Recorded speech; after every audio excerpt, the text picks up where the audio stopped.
Le procès, est déjà derrière lui.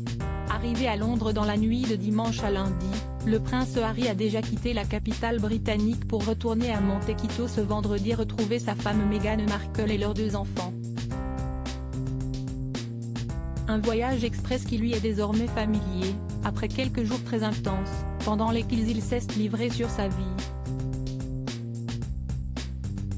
Cette semaine, il n'est pas près de l'oublier. Pendant plusieurs jours d'affilée, le prince Harry a en effet témoigné devant la cour de Londres contre les tabloïds qui, selon lui, ont rendu chaque jour sa jeunesse plus difficile et contre qui il avait porté plainte. Arrivé lundi matin sur le sol britannique, il est apparu au tribunal à partir de mardi. Et sans attendre la fin du procès qu'il est déjà reparti, ce vendredi. Arrivé à Montecito dans la journée, il voulait sans doute retrouver sa femme, l'ancienne actrice américaine Meghan Markle, avec qui les choses seraient très tendues ces dernières semaines. Débarrassé de cette échéance, on imagine qu'il va pouvoir se concentrer sur un apaisement de son mariage, mais également sur ses enfants, Archie et Lilibet, 4 et 2 ans, qu'il avait quittés un peu dans la précipitation dimanche dernier, à peine l'anniversaire de la cadette terminé.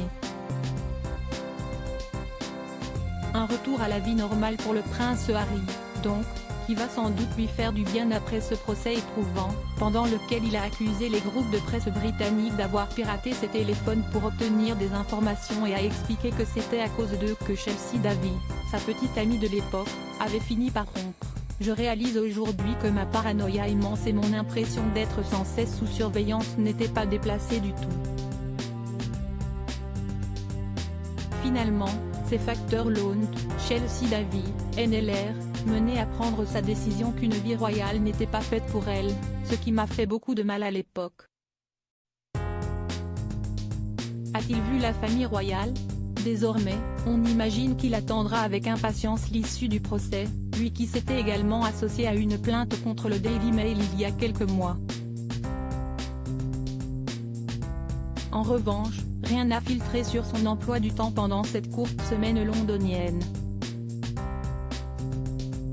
On ne sait donc pas si ces quelques jours passés à Londres lui ont permis de rencontrer son père, le roi Charles, et son frère, le prince William, qui étaient tous les 2 dans la ville ces derniers jours mais avec qui les relations sont très difficiles, voire rompues. En revanche, le nouveau membre de la famille royale a déjà dû recevoir une petite visite. Alors qu'elle a accouché fin mai de son 2e fils, le petit Ernest, sa cousine Eugénie, avec qui il s'entend particulièrement bien, a très probablement pris quelques heures pour le voir. Et on imagine que les retrouvailles ont dû être bonnes.